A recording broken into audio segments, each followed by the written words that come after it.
Welcome to Sault Ste. Marie's East End Wastewater Treatment Plant. This is where over half of our city's wastewater goes after it enters the sewage system via our sinks, showers, and toilets. My name is Alessandrini, and until they find somebody better looking, I'll be your host.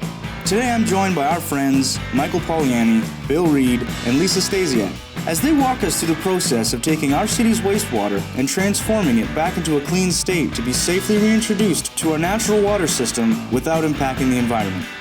This is PUC's Day in the Life.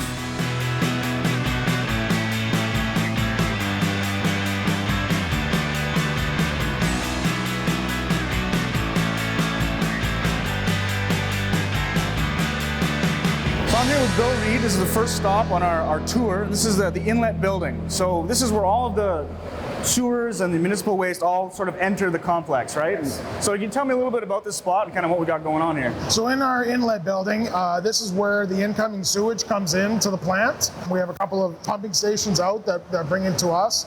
The purpose of the whole plant is to have the bacteria. They're going to do the work for us. So the first thing we have to do is remove anything that the bacteria can't handle. Okay. So that's going to be anything too big, too large for them to eat. Right. So this building, we're going to take out all the heavy stuff that is floating in the water, feminine hygiene products, rags, any disposable wipes, that kind of stuff. Any grease that's coming in is all going to come through here. Sometimes the little pet goldfish doesn't swim anymore, so burial at sea, he'll come through here as well. So in our inlet building, everything's coming in. We're diverting it into two different channels. That's these two? These two outside channels. It's going to go through our mechanical step screen first. We're going to take out anything that's too big to be handled later on in the process. They're going to come into a mechanical step screen is what we call it. Okay. And I'll open it right now and you can have a sure, peek. You can kind of walk me how the step screen works. Sure, yeah. So we'll open this up. Each of these rakes, they're kind of divided into two. Half of them are going to move and half of them are going to stay stationary. Okay. And they're just going to lift everything up onto each individual screen, and it's going to keep walking it up until it finally gets up, cascades over into a conveyor, and gets taken over to a bin. It's one step at a time as opposed to carrying it all the way up. Very dirty escalator.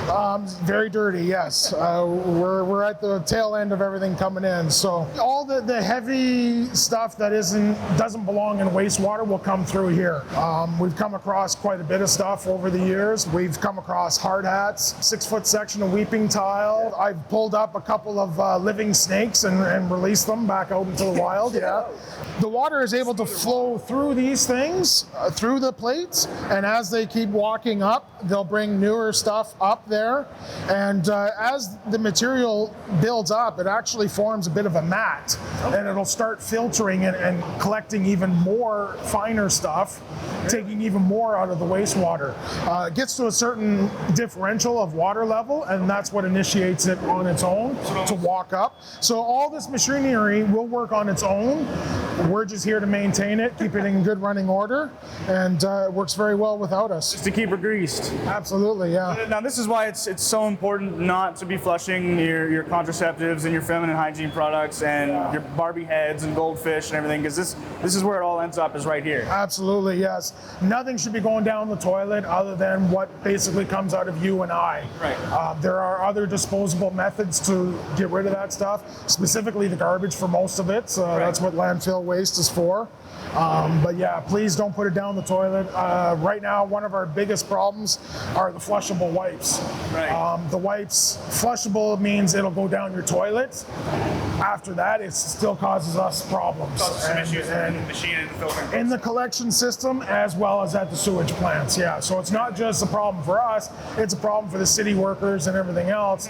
There are pumps out in the city that pump the sewage to us. It'll clog up those pumps and gets caught on intake screens and other stuff like that. Really? Yeah, it's a very high maintenance item. The next step behind us is going to be grit removal. So we're going to take out the sand, the tiny little rocks, the pebbles, marbles, stuff like anything like that gets in it. So this is the first line of defense, This basically. is the first line, yeah. We're taking everything that the bugs can't handle because they're the real star of this place. They're the ones that do all the hard work for us, but they can only work on stuff that's small enough for them to deal with. And this stuff is much too large. If we're lucky, we get to meet them later. Well, I'm hoping so, yeah. They can be finicky though, so yeah.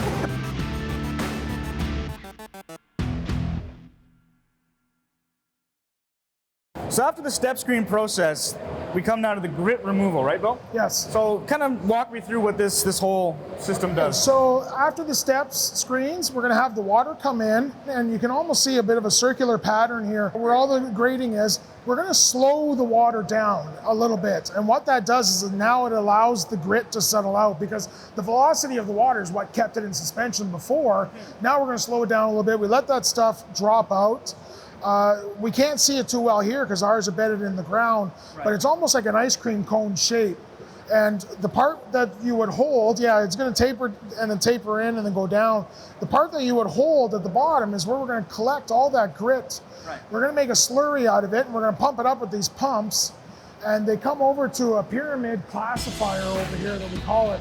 It's going to concentrate it just a little bit more, and then we're going to use a screw conveyor that's going to pick up that grit, put it into a bin, and off to the landfill it goes. It's the circle of life.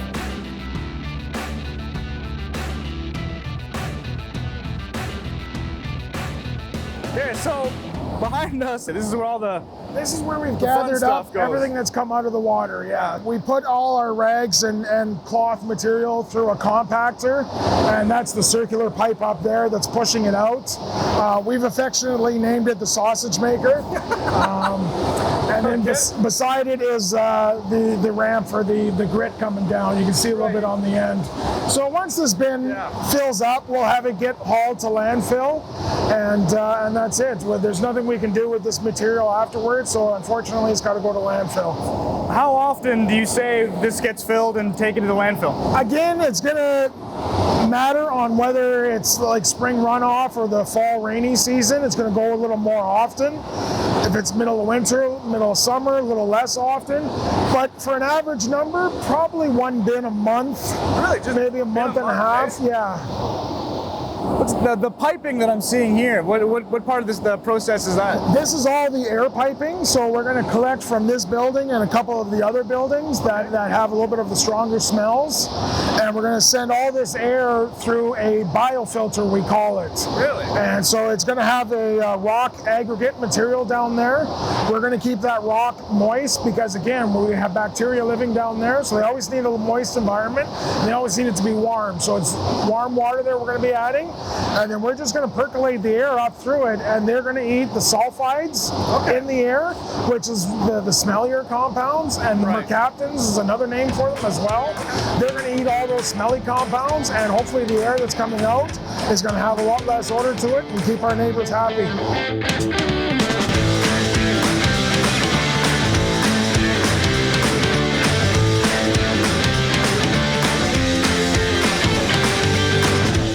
Enough to finally get outside and get some fresh air after that last room. So Bill, tell me about what this area is here.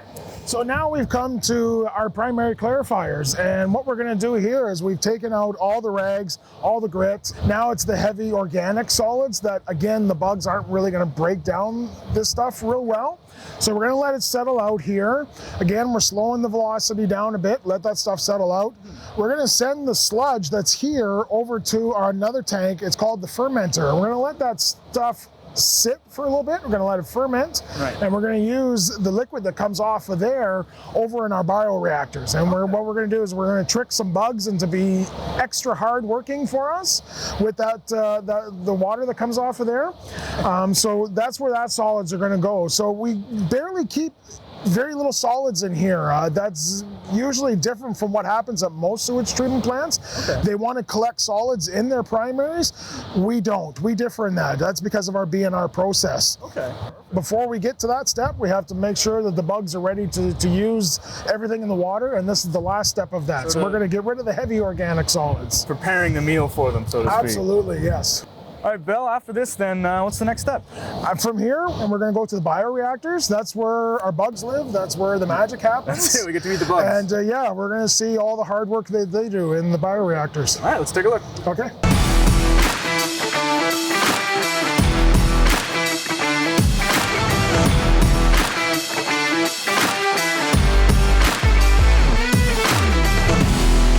So now Bill and I are here at the bioreactors. This is outside, and so what we're standing in front of here are two very large tanks with a bit of a causeway in the middle. Give me a breakdown on what's happening here. So both tanks have a certain have an S shape to them, and the first runway is just delivering the food-laden water from the primary clarifiers. This is what the bugs are going to eat. Okay. As they come into the second bend of the S, they're going to meet up with the bugs that have already been through this phase. They're coming back for a return journey, and that's what we do is we keep recycling the bugs. Sure. So the food is going to meet the bugs, and they're going to go down an unoxygenated raceway. And what we're going to do is it's going to handle the kind of nitrogen phase that we're going to deal with here. We need to take the ammonia that's in our urine and everything else and break that down. And so we're going to get rid of it. The ammonia is going to become NO3, NO2, down to nitrogen gas, and we're going to precipitate it off. And we're also going to start the phosphorus phase that our bugs go through. So everything here is biologically driven. So it's all about the bugs doing the work for us. And so we have to provide a good home for them. That's the bioreactors. It's nice, big, aerated, lots of oxygen there. But we're going to stress these bugs out as part of their phosphorus phase. Okay. The oxygen, if you look at it, the analogy I like to use is kind of like vegetables and candy, like with young kids. I'm going to make you eat your vegetables first before I let you have your candy. Before you get the good stuff. And so in the unoxygenated range, they're going to have to use up that other oxygen first, that NO3, NO2s, and break it down. It's a little tougher to do. In the process, they're going to kind of get rid of some of their phosphorus, but going back to our fermenter, when we moved our primary clarifier sludge to the fermenter, we're not going to take the liquid from there because it's got a special chemical in it caused by the fermentation process. Okay. It's called a volatile fatty acid. When we add that into the process here along that unoxygenated raceway, the bugs are going to take that VFA and now it's going to trick them. So as soon as they come around to the oxygenated part, they're going to pull up even more phosphorus than what they dumped out in the first place. And so now they're just going to load up and get themselves fat on the phosphorus. And that is how we're able to remove the phosphorus, by wasting off those bugs, sending them to landfill, and that's how we don't put the phosphorus out into the river as one of the components that we have to watch here. So it's all being done biologically. A lot of other sewage plants in Ontario still do the waste activated sludge where aluminum sulfate is added, and it precipitates a metal salt, and that's how they get rid of the phosphorus. But that's adding a chemical into water that's going to end up out into the rivers. We're trying to do everything a little bit of a greener route here with the BNR process, and we're very proud of what we do here. There's no moving parts, it's just no, it's the bugs doing all the hard work for us. They're making us look good. When we're not doing our job, we'll notice that the bugs aren't doing what they're supposed to be doing. Okay. And so when we see things like our phosphorus coming up, we have to start investigating, okay, what's changing, and try to bring it back into line. So often it's like steering a ship. You have to kind of go off course before you can bring the ship back on to course. So how do you monitor your levels? We have a lab that we're taking samples daily. So we have our own in-house lab that we have to do. As well, the ministry sets out guidelines that we have to send samples away to a third-party lab, so that way we don't have my brother-in-law taking care of my numbers and making me look good. Exactly. It's all above board. So, and we'll still do our in-house testing as well and make sure that we're doing everything right. As well, in the UV building, we have it's called a ChemScan unit, and it is constantly monitoring phosphorus levels, it's constantly monitoring nitrate levels, and it's constantly monitoring ammonia levels, as well as the transmittance, how well light shines through the water. So this machine runs 24/7. It's like a 24/7 lab tech on site all the time. So it's always giving us trending data that we can come back and follow, whether it's months later, days later. We have real-time data that we can always look at. So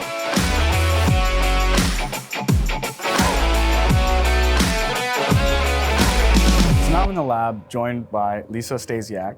Lisa, now all day we've been affectionately referring to these organisms that have been doing all the heavy lifting as bugs, and that's not totally accurate, is it? They are microorganisms, and even the ones that we can see, that we look at through our microscopes just to test the health of our process, there's smaller ones that we can't see with our microscope, but they are doing a lot of work in the background. The ones we see and the ones we want are say the stoxiliates and the rotifers. They are voracious eaters, like teenagers. We also look at what's coming in, so we look at ammonia, total phosphorus, soluble phosphates, and we monitor those in-house. We also send out our weekly compliance labs, and we test them out of the same sample to see how we're doing for QA/QC.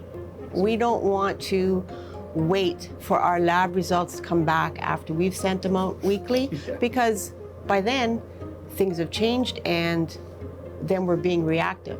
Here we can always know what's going on, and we could see, say, the phosphates are climbing, and we say, why is that? What can we do?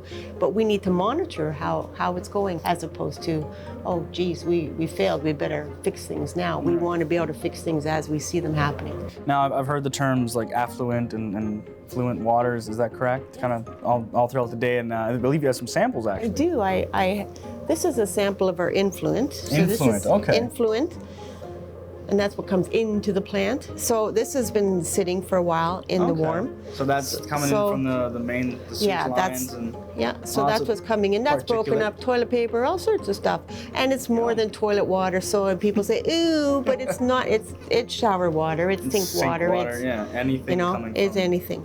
Okay. And then we have, this is our water when we're done. Oops, sorry. This is what's going into the river. And that's from the river. Or to the river, sorry. To the river. But you can see we did a good job. Actually, the bugs did a lot of it. Bugs did a lot of work.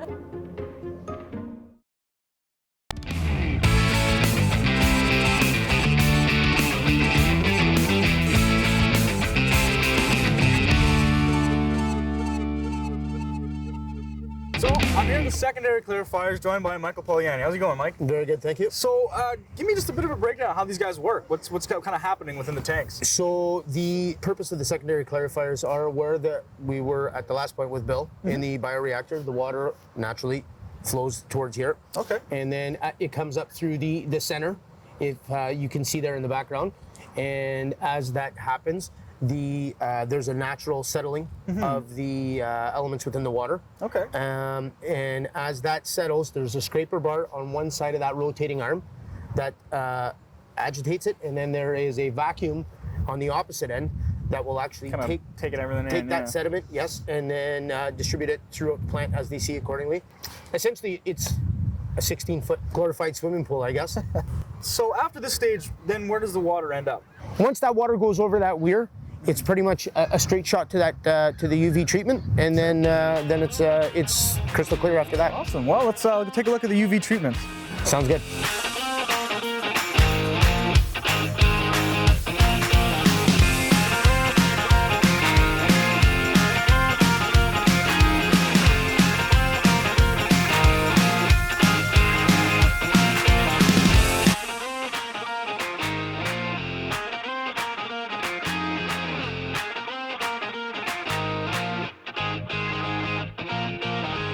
So Mike and I had a chance to kind of take a look inside the UV station here, and again, this is the final stop, right? The water from here goes right into the river. That's right. And just after we kind of looked at it, everything, water comes in, light goes on. Well, the lights will always stay on.